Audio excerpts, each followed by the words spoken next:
نحمدہ ونصلی ونسلم علی رسولہ الکریم اما بعد۔ محترم قارئین، المجاہد اسلامک قرآن اکیڈمی کی جانب سے میں بندہ وسیم اللہ مجاہد آپ کی خدمت میں حاضر ہوں۔ نورانی قاعدہ ٹیچنگ کورس کے حوالے سے ہمارا یہ سلسلہ چل رہا ہے۔ بات چل رہی تھی نورانی قاعدے کے مصنف، نورانی قاعدے کے رائٹر قاری نور محمد صاحب رحمۃ اللہ تعالیٰ علیہ کی۔ ہم نے گزشتہ اسباق میں یہ بات عرض کر دی ہے کہ قاری نور محمد صاحب رحمۃ اللہ تعالیٰ علیہ لدھیانہ میں پیدا ہوئے، مظاہر علوم میں آپ نے تعلیم حاصل کی اور مشہور بزرگ شاہ عبد الرحیم سرساوی رحمۃ اللہ تعالیٰ علیہ سے بیعت ہوئے، وہ ان کے پیر و مرشد تھے۔ پھر تکمیل تعلیم کے بعد آپ اپنے پیر و مرشد کے ہاں سہارنپور سرساوا میں وہیں قرآن کریم کی تعلیم، شعبہ قاعدہ، ناظرہ تجوید کا جو سلسلہ تھا اس کے نگران بنے، اور پھر ان کی اپنے پیر و مرشد کی وفات تک وہیں تھے۔ پھر وہاں ان کی وفات کے بعد آپ پھر واپس اپنے علاقہ آبائی گاؤں لدھیانہ تشریف لے گئے، وہاں جا کے اپنے والد کی قائم کردہ مدرسے کو تعمیر و ترقی دی، اور اس دوران رائے پور میں مختلف مدارس قائم کیے۔ آج کی اس ویڈیو کے اندر ہم قاری نور محمد صاحب رحمۃ اللہ تعالیٰ علیہ کی زندگی کے حوالے سے مزید کچھ چیزیں جاننے کی کوشش کرتے ہیں۔ قاری نور محمد صاحب رحمۃ اللہ علیہ کی مالی حیثیت کیا تھی، اس حوالے سے ایک واقعہ عرض کرتا ہوں۔ اس واقعے سے ان کی مالی پوزیشن کی صورتحال ہم سب کے سامنے آ جائے گی۔ ایک مرتبہ قاری نور محمد صاحب رحمۃ اللہ تعالیٰ علیہ اپنے ہم کلاس، ہم سبق اور ہم پیر بھائی مولانا شاہ عبد الرحیم رائے پوری رحمۃ اللہ تعالیٰ علیہ کے پاس رائے پور میں گئے تو وہاں کچھ پریشان حال بیٹھے تھے اور رو بھی رہے تھے۔ تو ان کے جو کلاس فیلو ساتھی تھے شاہ عبد الرحیم رائے پوری رحمۃ اللہ تعالیٰ علیہ، اونچے بزرگ گزرے ہیں، انہوں نے ان کو دیکھ لیا اور پوچھا کہ آپ کیوں پریشان ہیں، کیوں رو رہے ہیں؟ تو قاری نور محمد صاحب رحمۃ اللہ تعالیٰ علیہ نے ان سے کہا کہ جی مجھے دو بڑی پریشانیاں ہیں۔ ایک پریشانی یہ ہے کہ میری اولاد اس وقت تک نہیں ہے، اور دوسری یہ ہے کہ میرے اوپر اچھا خاصا قرض ہے۔ تو شاہ عبد الرحیم رحمۃ اللہ تعالیٰ علیہ نے انہیں تسلی دی اور کہا کہ انشاءاللہ ہم بھی دعا کرتے ہیں، کوشش بھی کریں گے انشاءاللہ اللہ تعالیٰ آپ کی یہ جو دونوں مسائل ہیں انشاءاللہ اللہ تعالیٰ آپ کو اولاد بھی دیں گے اور اللہ تعالیٰ آپ کے قرض کی ادائیگی کے اسباب بھی پیدا فرمائیں گے۔ پھر ایسا ہی ہوا کہ اللہ تعالیٰ نے آپ کو اولاد بھی دی، 2 بیٹے اور 1 بیٹی دی، اور اسی طرح قرض سے اللہ تعالیٰ نے نجات بھی دی۔ اس واقعے سے پتہ چلتا ہے کہ قاری نور محمد صاحب رحمۃ اللہ علیہ نے اپنے آپ کو دینی تعلیم کے لیے، دینی کام کے لیے وقف کیا ہوا تھا۔ زمیندارہ کاشتکاری کے ساتھ ساتھ کوئی اور خاص ذریعہ معاش نہیں تھا، لیکن مصروفیات زیادہ تھی، اسفار جگہ جگہ آنا جانا تھا، دوست احباب اور قرآن کریم کے معلمین معلمات کی ٹریننگ، ورکشاپ، تعلیم و تربیت میں مصروف رہتے تھے، جس کی وجہ سے جو ہے نا وہ مالی پوزیشن اتنی اچھی نہیں تھی، اور انہوں نے اپنا مطبع حقانی جو پریس قائم کیا تھا اس کی بھی تمام تر آمدنی جو تھی وہ دینی کاموں کے اندر خرچ ہو جاتی تھی۔ قاری نور محمد صاحب رحمۃ اللہ تعالیٰ علیہ ایک بہترین عالم،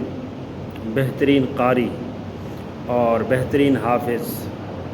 بہترین مدرس، بہترین شاعر، بہترین مترجم اور ایک ماہر نفسیات اور ایک ماہر تعلیم انسان تھے۔ شاعری بھی انہوں نے کی ہے، نماز کلمے وغیرہ اس سے متعلق جو چیز نماز کا انہوں نے شاعری کے اندر منظوم ترجمہ کیا ہے، ایمان مفصل مجمل کا کیا ہے، اور بھی کچھ انہوں نے منظوم کلام جو ہے نا وہ لکھا ہے۔ اور اسی طرح علامہ رحمۃ اللہ تعالیٰ علیہ جو تھے، علامہ رحمۃ اللہ کیرانوی، ان کی کتاب تھی ازالۃ الاوہام، اس کا ترجمہ بھی کیا دافع الاقسام کے نام سے۔ تو نہایت باصلاحیت خاموش طبع آدمی تھے۔ قاری نور محمد صاحب رحمۃ اللہ تعالیٰ علیہ کی جو مصروفیات تھی ان میں سے ایک مطبع حقانی ہے، پریس، یہ لدھیانہ شہر میں تھا، مطبع حقانی کے نام سے آپ نے قائم کیا تھا، اور اس سے نورانی قاعدہ بھی شائع کیا تھا، اور اس سے مختلف کتابیں بھی شائع ہوتی تھی، اور اسی سے آپ کا جو رسالہ نور علی نور تھا وہ بھی شائع ہوتا تھا۔ اور آپ نے بہت ساری کتابیں جو عیسائیت کی تردید میں بھی تھی اور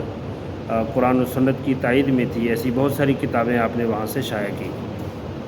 یوں قاری نور محمد صاحب رحمۃ اللہ علیہ کی جو زندگی ہے وہ گوناگوں مصروفیات کی حامل ہے۔ قاری نور محمد صاحب رحمۃ اللہ تعالیٰ علیہ اپنی کتاب کے اندر ایک واقعہ لکھتے ہیں، کہتے ہیں کہ میں ایک علاقے کا سفر کر رہا تھا تو ایک جگہ میں نے کسی مسجد میں نماز پڑھی۔ ایک امام صاحب قرآن کریم پڑھا رہے تھے، قرآن کریم پڑھاتے تھے وہاں پہ، اور وہاں کے وہ امام تھے، انہوں نے وہ نماز پڑھا رہے تھے تو کہتے ہیں میں نے ان کے پیچھے نماز پڑھی تو نماز میں انہوں نے سورہ اخلاص پڑھی، اور سورہ اخلاص کو وہ قل هو اللہ احد اللہ الصمد لم یلد ولم یولد پڑھ رہے تھے۔ تو قاری نور محمد صاحب رحمۃ اللہ علیہ کہتے ہیں کہ یعنی لم یلد ولم یولد کی جگہ لم یلد ولم یولد پڑھنا یہ حال ہو مسجدوں کے امام حضرات کا، تو پھر ان کے شاگرد کیا قرآن کریم سیکھیں گے، اور پھر عام عوام کا کیا حال ہوگا۔ اسی طرح قاری نور محمد صاحب رحمۃ اللہ تعالیٰ علیہ نے عیسائیت کے خلاف بہت بڑا کام کیا۔ کلکتہ کے بعد اس زمانے کے اندر لدھیانہ دوسرا ایسا شہر تھا جہاں انگریز اور عیسائی پوری طرح متوجہ تھے۔ انگریزوں کی اور عیسائیوں کی پوری محنت تھی کلکتہ کے بعد لدھیانہ میں، اور اس دوران بڑے مناظرے ہوئے، بڑے مباحثے ہوئے، بڑے حالات بگڑے ہوئے تھے۔ کتنے مسلمانوں کو جو ہے انہوں نے مرتد کرنے کی کوشش کی۔ ایک واقعہ عرض کرتا چلوں کہ قاری نور محمد صاحب رحمۃ اللہ تعالیٰ علیہ کے کارناموں میں سے یہ کارنامے کے طور پہ کہ واقعہ عرض کرتا ہوں۔ ایک خاتون تھی، وہ غربت کی وجہ سے عیسائی ہو گئی اور نیوٹن نام کا ایک پادری تھا، اس سے شادی کر لی۔ یہ بات قاری نور محمد صاحب رحمۃ اللہ تعالیٰ علیہ تک پہنچی تو آپ فکر مند ہوئے۔ آپ اور آپ کے ایک ساتھی تھے مولانا عبدالقادر لدھیانوی، معروف و مشہور شخصیت ہیں، یہ آپ کے رفیق بھی تھے، معاون بھی تھے، دوست بھی تھے اور قریبی دوست تھے۔ تو یہ دونوں اس بات پہ فکر مند ہوئے کہ اس کے لیے کیا کیا جائے۔ تو مولانا عبدالقادر لدھیانوی جو تھے رحمۃ اللہ تعالیٰ علیہ، انہوں نے عدالت میں درخواست دائر کی اور اس سلسلے کی پیروی کی اور اس خاتون کو سمجھایا، تو ان کی محنتوں سے وہ خاتون جو تھی عیسائیت سے دوبارہ توبہ طائب ہو کے اس نے اسلام قبول کر لیا۔ لیکن اب یہاں پریشانی یہ تھی کہ اس کے جو بچے تھے وہ عیسائی جو شوہر تھا ان کا نیوٹن، اس کے ہاں تھی، پادری نیوٹن کے ہاں بچے ادھر ہی تھے، تو وہ بچے انہوں نے نہیں دیے تھے۔ بعد میں بڑی کوشش کی لیکن بچے نہیں ملے، تو مولانا عبدالقادر لدھیانوی رحمۃ اللہ تعالیٰ علیہ نے عدالت میں درخواست دی، لیکن وہاں سے مسئلہ حل نہیں ہوا۔ اب جو ہے بڑی عدالت میں جانا تھا، اس کے لیے اچھے خاصے اخراجات چاہیے تھے۔ تو مولانا عبدالقادر لدھیانوی رحمۃ اللہ تعالیٰ علیہ نے قاری نور محمد صاحب رحمۃ اللہ علیہ سے بات کی کہ ایسا مسئلہ ہے، تو قاری نور محمد صاحب رحمۃ اللہ تعالیٰ علیہ نے ذاتی محنت سے، کوشش سے اس مقدمے کے جتنے اخراجات تھے اس کے لیے کوشش کی، اور اس کے لیے جو ہے اچھا خاصا فنڈ کا، چندے کا بندوبست کیا، اور پھر وہ مقدمہ لڑا اور اس میں یہ جیت گئے۔ اس طرح وہ مسلمان خاتون کے بچے جو عیسائی شوہر کے پاس رہ گئے تھے، ان کو وہاں سے کیس لڑ کے جیت کے وہ بچے پھر اس خاتون کے پاس آئے اور یوں ان کو مرتد ہونے سے بچایا۔ نہ جانے کتنے خاندان، کتنے لوگوں کو قاری نور محمد صاحب رحمۃ اللہ تعالیٰ علیہ اور ان کے علاقے کے جو لوگ تھے علماء لدھیانہ یا اس وقت کے، انہوں نے اس کے اوپر محنت کر کے جو ہے نا ان کو مرتد ہونے سے بچایا۔ قاری نور محمد صاحب رحمۃ اللہ تعالیٰ علیہ اور مولانا عبدالقادر لدھیانوی یہ یعنی اس بات کی تگ و دو میں لگے رہتے تھے کہ کہاں عیسائی محنت کر رہے ہیں اور کون سا مسلمان ان سے متاثر ہو رہا ہے۔ تو پتہ چلتا ہے کہ یہاں عیسائیوں نے وار کی ہے اور یہ مسلمان جو ہے عیسائیوں کے قابو میں آ گیا، متاثر ہو گیا ہے، تو آپ دونوں تشریف لے جاتے تھے، انہیں سمجھاتے تھے۔ اگر کوئی مرتد ہو کے عیسائی ہو جاتا تو اس کو دوبارہ مسلمان کرنے کی بھرپور کوشش کرتے تھے، اور آپ نے کافی خاندانوں میں یہ کام کیا اور بے شمار لوگوں کو جو ہے نا وہ عیسائیت سے بچایا یا عیسائیت سے دوبارہ اسلام کی طرف لایا۔ تو جہاں آپ ایک بہترین مدرس تھے، بہترین ایک مدرسے کے ذمہ دار تھے، وہیں ساتھ ساتھ آپ شاہ عبد الرحیم سرساوی رحمۃ اللہ تعالیٰ علیہ سے مرید بھی تھے، اور شاہ عبد الرحیم سرساوی کے جو مشہور خلفاء تھے، خلیفہ، ان میں سے ایک شاہ عبد الرحیم رائے پوری رحمۃ اللہ تعالیٰ علیہ بھی ہیں، اور نمبر 2 پہ شاہ ابو الحسن بھی ہیں، اور اسی طرح مولانا عبداللہ کرنالی بھی ہیں، اور اسی طرح ان میں سے ایک خلیفہ جو ہیں وہ مولانا امیر باز رحمۃ اللہ تعالیٰ علیہ بھی ہیں، اور ان کے خلفاء میں سے ایک شخص قاری نور محمد صاحب رحمۃ اللہ تعالیٰ علیہ بھی ہیں۔ لیکن قاری نور محمد صاحب رحمۃ اللہ تعالیٰ علیہ نے عمر بھر پیری مریدی کی طرف ان کا دھیان نہیں رہا، یہ شوق نہیں تھا ان کا، تو یہ مصروف رہے درس تدریس کے اندر، پڑھنے پڑھانے کے اندر، تعلیم و تعلم میں۔ وقت گزرتا گیا، 1856 میں پیدا ہونے والا یہ شخص 1881 میں یہ مظاہر علوم سے فارغ ہوتے ہیں، اور پھر 1885 میں یہ لدھیانہ میں اپنا کام شروع کرتے ہیں۔ وقت کے ساتھ ساتھ وقت گزرتا رہتا ہے، تو پھر یہ ام المدارس کے نام سے ایک مستقل ادارہ قائم کرتے ہیں۔ مدرسۃ البنات ان کے والد کا مدرسہ تھا، اس کا نام انہوں نے مدرسہ حقانیہ رکھا، اور مدرسہ حقانیہ جو تھا یہ لڑکیوں کا مدرسہ تھا، اور پھر انہوں نے لڑکوں کے لیے دونوں تعلیم کے لیے ام المدارس نام سے ایک مسجد مدرسہ قائم کیا، اور یہ بڑی جو ہے نا وسیع جگہ تھی۔ پہلے یہ شہر کی کسی کرائے کی بلڈنگ میں تھا یا عارضی بلڈنگ میں تھا، وہاں چلتا رہا، وہاں بڑے حالات آئے، وہ معاملہ ختم ہو گیا۔ پھر انہوں نے مستقل جگہ خریدی، مستقل انتظام کر کے ام المدارس کی بنیاد رکھی، اور یہ سلسلہ اچھا خاصا چلتا رہا۔ یہ ادارہ معروف و مشہور ہوا، اور اس کا یعنی چرچا تھا ملک بھر کے اندر۔ تو لدھیانہ میں آس پاس جتنے مدارس تھے، پرانے ہونے کے باوجود ان میں اتنی تعداد اور اتنی رغبت نہیں تھی لوگوں کی جتنی ام المدارس میں تھی۔ یوں قاری نور محمد صاحب رحمۃ اللہ تعالیٰ علیہ کی زندگی گزرتی رہی، یہاں تک کہ 1925 آ گئی۔ 1925 میں آپ بیمار ہوئے، اور آپ کو شدید بخار تھا، اور بخار بڑھتا جا رہا تھا۔ تو 14 جولائی کو آپ نے تمام معاملات جو تھے وہ نمٹائے، اور جو چیز منتقل کرنی تھی زمین وغیرہ وہ اپنے ورثاء کے حوالے کی، منتقل کی، اور اسی طرح مدرسے کے جو جتنا نظام تھا اس کو اپنے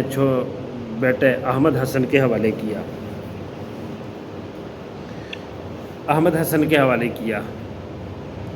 تو اسی طرح جو ہے تمام معاملات نمٹا دیے گئے۔ تو 15 جولائی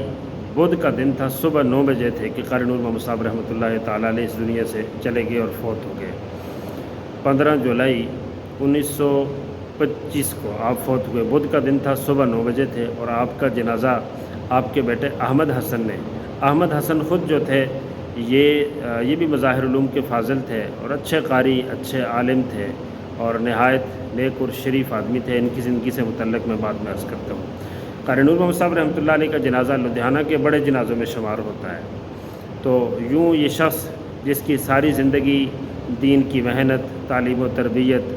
میں کے اندر گزری، یہ 1925 کے اندر فوت ہو گئے،